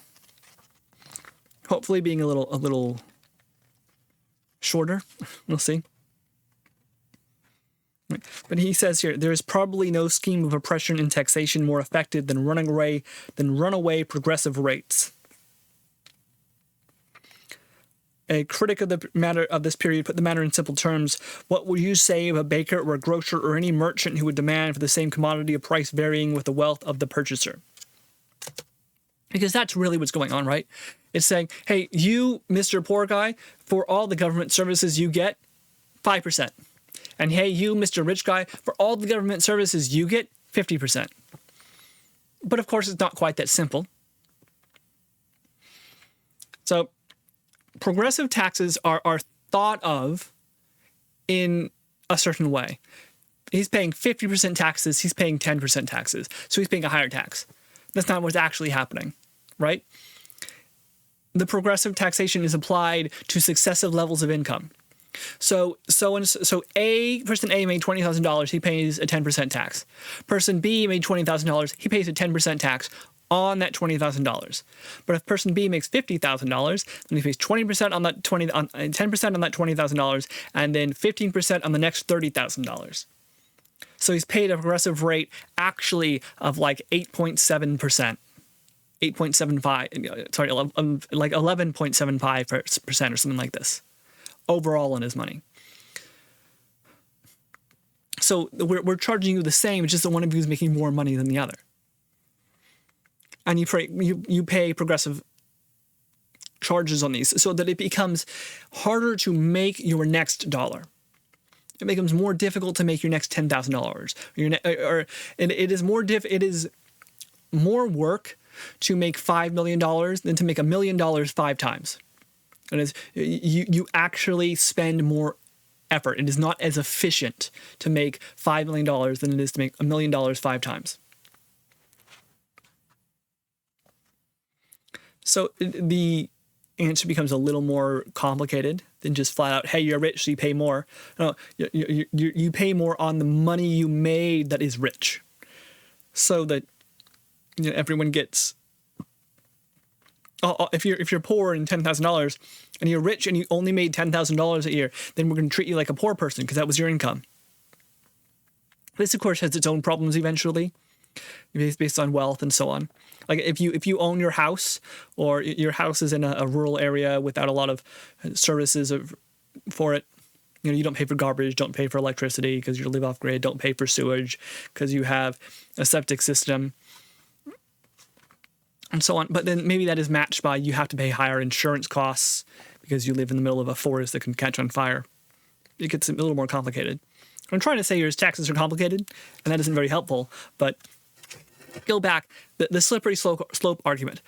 Okay, if we raise taxes, if we start taxing the billionaire, what's going to happen next? Well, we're going to end up taxing the 500 millionaire, Then we'll tax the 100 millionaire.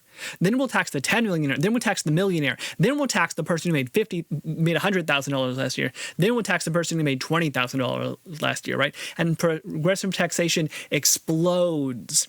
So that now everybody's paying a 90% tax. That's the slippery slope argument. That if you tax somebody else, then you will eventually end up taxing me. The government will find uses for its money, will find a cause for its money. And part of the problem with the slippery slope argument, I think, is that you can make this argument about almost anything. We need more guns. We need more surveillance of the southern border. We need more immigration enforcement. We need more and more and more. And you can always come up with an example or an excuse. You can always have a president saying, look at the rioting streets of this city, and 99.9% of the population doesn't live in Chicago. So what do you know? Maybe Chicago is a barren, lawless land filled with death and bloodshed and illegal immigrants everywhere. You don't know. If you're in Chicago, you know. If you've been to Chicago, you know. But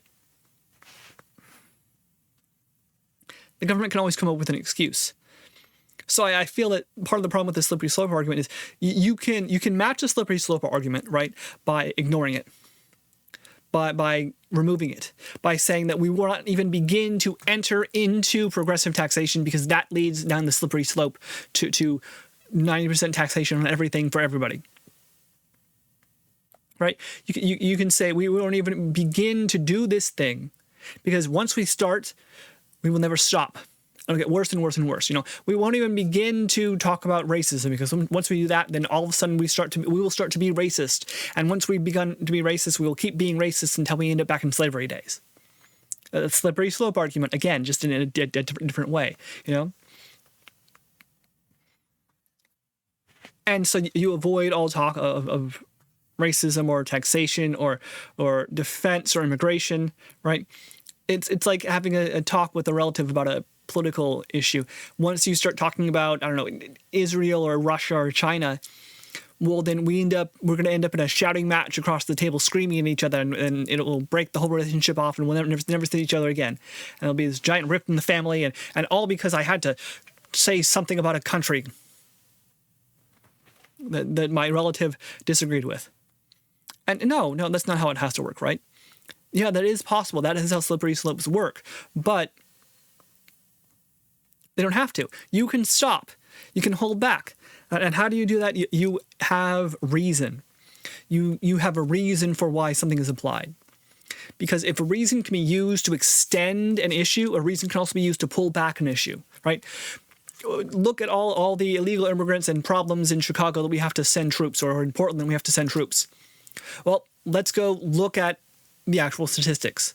And it turns out you saying there's a problem and the problem is not there. I don't see there's a problem. Or I think that there is a problem of a different sort. And I can pull up figures here and I can argue back and forth. We can reason. And it's really about, can you have that discussion with somebody? When I talk with a relative about a country, a foreign country or a political issue, can we agree to disagree in a certain level? Can we agree on some basic facts? Can we agree to have a method of discussion which doesn't end us shouting at each other? Can we agree that once we start to get angry enough that we'll start talking and move on to a different subject? Can we agree to both read one book and say what we thought about it and allow for disagreement to happen? And can we agree that we need more immigration enforcement, but that for enforcement should be focused on the southern border? Can we agree that we should have lower taxes, but we should have lower taxes for everybody and not for just some? Right? There's back and forth is possible here, I think. And you don't have to avoid a slippery slope argument. You can confront it. You can stand upon the sides of the mountain as the wind and the rain blows upon your face and say, I think I am going to climb upwards. I think there's something at the top. I think that there's a cave or a balance to be found or a valley of peace. I think there is a base camp. I think there are folk who have put tents down You know, I think that I want to go 5 miles today, and I'm not going to stop until I get to those 5 miles, no matter the wind or the rain, the troubles or the struggles, or who tells me what's right or wrong or good or bad. I'm going to stand fast and not slide down the slope. And if I do slide down the slope, that I can climb back up. And if I climb back up too high, that I can slide back down, right? We are human beings, and just because it's difficult or hard doesn't mean we can't do it. The slippery slopes are dangerous. Yeah. They can also be enlightening and useful. Do you confront the problem, or do you run away because it's too hard? It's like the issue of reforming the South's economy. Do you confront the problem, or you run away because it's too hard and you have vested interest in there? It's like climate change or the oil economy or immigration, right? Hey, it's too hard. We can't agree on it. Let's just walk away. Let someone else figure out the problem, or we won't even talk about it. We won't fix it. That'll be for the next generation. Great. Now next generation is here, and we're having all these issues because we couldn't solve the immigration problem 30 years ago. You're just pushing the issue off. It's like, the debt of the nation. You keep raising the debt and you can't afford the debt, and you can't afford the debt, you're just pushing the problem off. You're traveling down the slippery slope with your eyes closed, hands over your ears, saying, this isn't happening, this isn't happening, this isn't happening. And that happens when you avoid the slippery slope argument as well. You open your eyes, open your ears, form your fingers into claws upon the snow and the ice, trying to keep yourself held together, or pull yourself up by using your fingernails as they rip and tear. Do you make the hard decisions?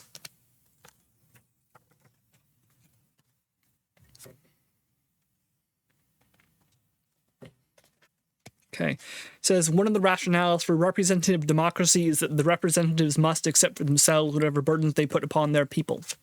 I think this is also something deeply American that we have to a great extent forgotten, or taken to the wrong point. Yeah. The representatives must accept for themselves whatever burdens they put upon their people. But if it turns out that the representatives are all of a certain economic class, or all of a certain race, or the representatives all come from a certain area, or certain families, or through certain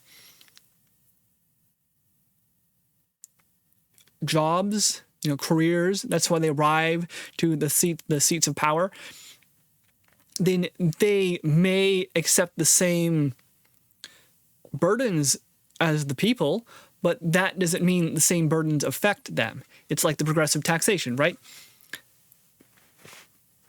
You're paying, the rich guy is paying a certain amount on the first $20,000 and another amount on the next $30,000, and another amount on the next $50,000, another amount on the next $150,000 after that, and so on and so on.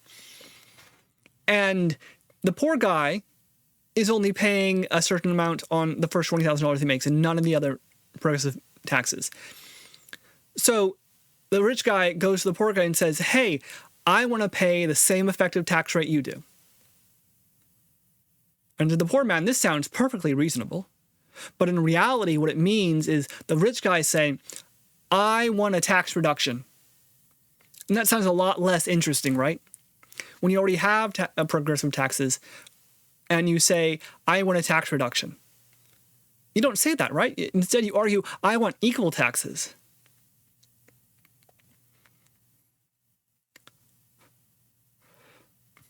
And I think that's a fine argument to make. I think it's reasonable. It's effective. It has moral and economic qualities behind it. But the issue arises then. If that's the only argument you make, fine. But that's not what's going to happen, is it? You're going to say, I need protection for my businesses. It is important that we are able to make widgets or steel or airplanes from the United States, so my business should be protected. It is important that the stock market keeps going up because it's an important part of how pensions work. And so we better be kind to the stock market. I happen to own a lot of stock. That's just accidental. We need DEI initiatives for businesses.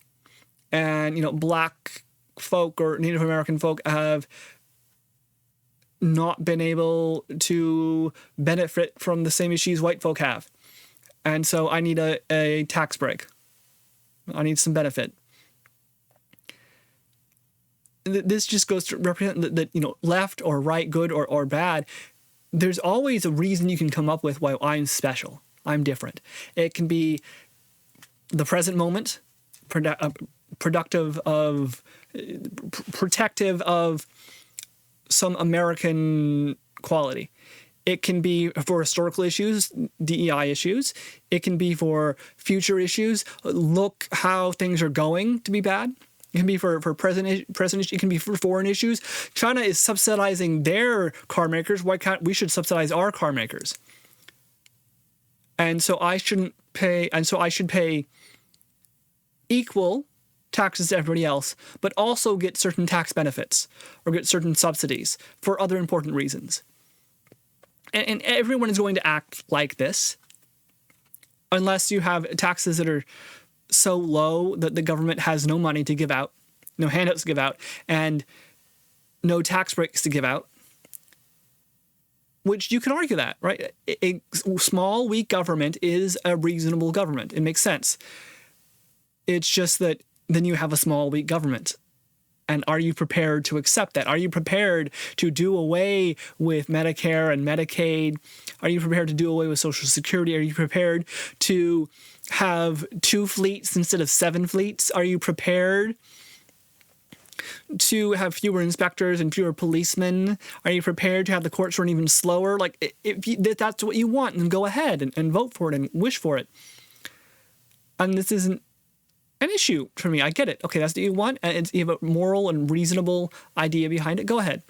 But if you don't want to give that up, then you have to accept that it costs money to do it, and it costs taxes.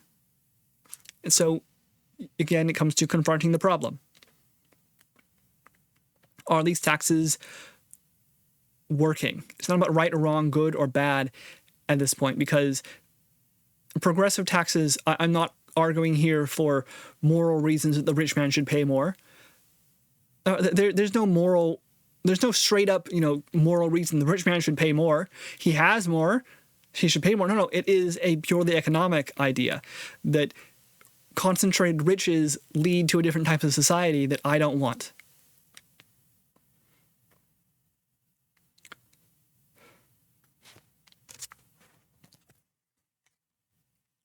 And this rationale that representative democracy is that representatives must accept for themselves whatever burdens they put upon their people.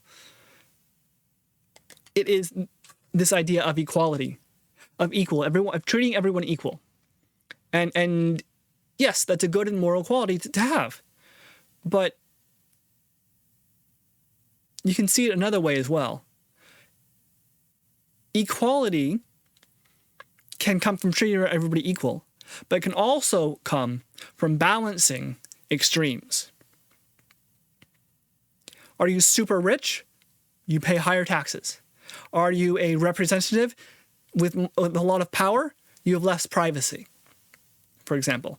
Are you the government with these awesome powers and abilities and taxing issues? Well, then you are strongly constrained in other ways. The individual can sue you. The individual has certain rights the government cannot throw away, cannot ignore. It's not just about treating everybody equal. It's about finding a way to balance strengths, because sometimes you want a strong government, or you want a representative who is active and moving and standing up there and challenging the system and pointing out its flaws and saying, well, this is wrong and that is wrong, and who stands up and says, immigration is a problem and we need to face it. I'm doing something about it. And if you don't like it, don't vote for me. Right? I may disagree. I do disagree, massively about the activities of Donald Trump and the Republicans regarding immigration. but at least I can say, I can understand, hey, there apparently are a bunch of other people in this country who think I'm wrong, and they voted for him. So now if I don't like what they're doing, then in the next 2 years, the next 4 years, I vote against them. I say, I don't like that. I'm going to remove you from power, right? These great actions are matched by a response. We get wrapped up in good and bad without considering effectiveness sometimes. And this goes back to part of the arguments over slavery, right? Slavery is cruel and evil, and I think it does horrible things to the spirit of a people, of a person. To whip and treat another human being like a dog is horrid. What does that do to you as a human being? How does that destroy your empathy? For example, what spiritual scars does that inflict upon you as you flick the whip at somebody else? How are you treating your children when they can see you beating the children of slaves to death for looking at you wrong or something? And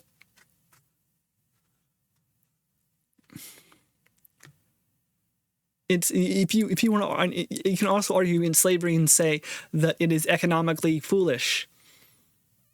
You can say that it is unsustainable. You can say that it only works in certain situations where you have massive need for extremely unskilled labor, because teaching slaves and educating them makes them want to be free and causes social problems far in excess of slavery itself is the realization by the slave that he is a slave.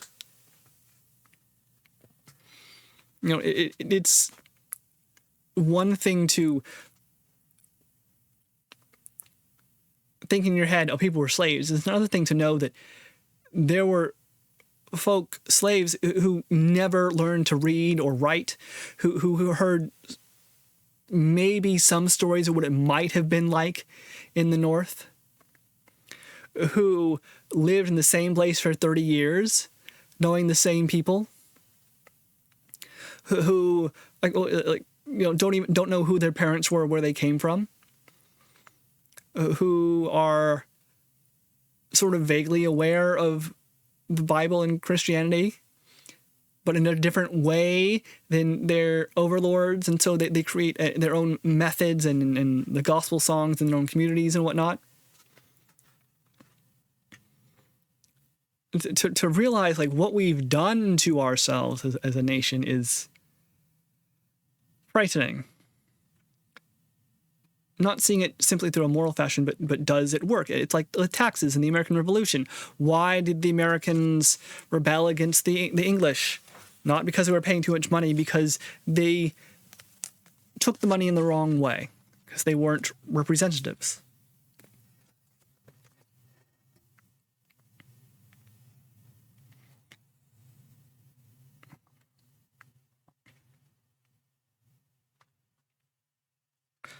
Okay, so here he says, Justice David Brewer, who was part of the Supreme Court, was a great champion for uniformity, and he felt it applied to tax rates and percentages. He said, progressive rates were a vice, he said, because they create a tax unequal because not proportioned to the amount of the estate, unequal because based upon a classification purely arbitrary, to wit, that of wealth, a tax directly and intentionally made unequal. Yes, the tax, a progressive tax, is directly and intentionally made unequal because it says there is an inequality of wealth. And this inequality of wealth is to such an extreme level that we must deal with it, or else we're going to have problems. It's the moral basis for progressive taxes, I think, is rather weak, if not least because the moral basis for equal taxes is very strong. It comes to effectiveness. Yeah, they're a vice. It's one of those issues where two wrongs makes a right.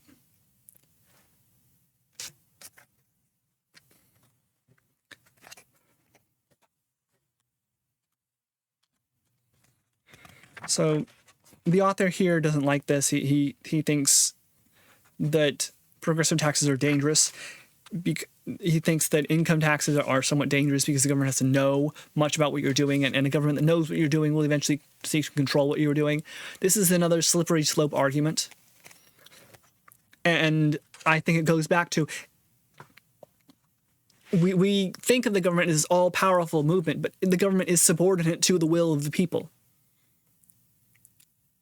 And if you don't like what the government is doing, then you have to challenge the government. You have to say it's doing this wrong. You have to say there's more information I need. You have to say that trust is eroding in the government, and trust is the most important thing. So you need to increase trust. How do you do that? By being more open and honest, by proving your case, by being willing to accept argument, by taxation with representation for all of its citizens, and so on and so on. You could ignore the problem. You can say government is bad, so we must keep government weak always. And this leads to its own issues. Solving the problems of yesterday makes new problems for tomorrow. So I'm more in favor of an income tax and a progressive tax and a powerful government, but one which is matched by vulnerabilities.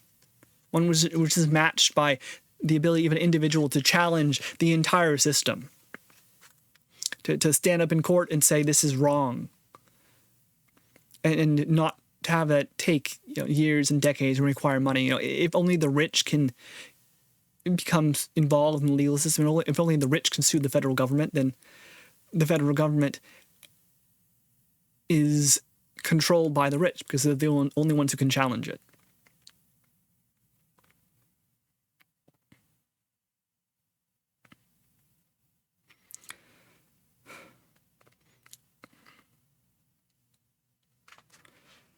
Yep.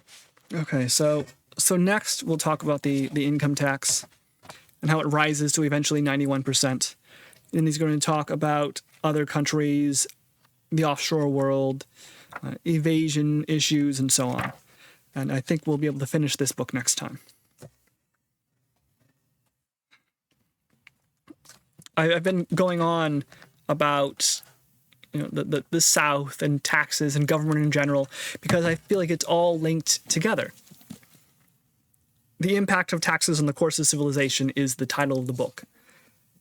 And it's a history book involving all these different civilizations over a huge amount of time. And taxes are important, yes, but they are one part of the entire system. And when we seek to understand this single part, we catch glimpses of the other sides of the issue. We catch glimpses of other views and other intersections of powers. So there are books to read on effective governance. There are books to read on the slavery system and the economic system and representative government, and how you hold government accountable, and the legal system, and so on. This is just a book about taxes, and I am throwing a bunch more in here. I'm throwing my own ideas and views. I have my own biases.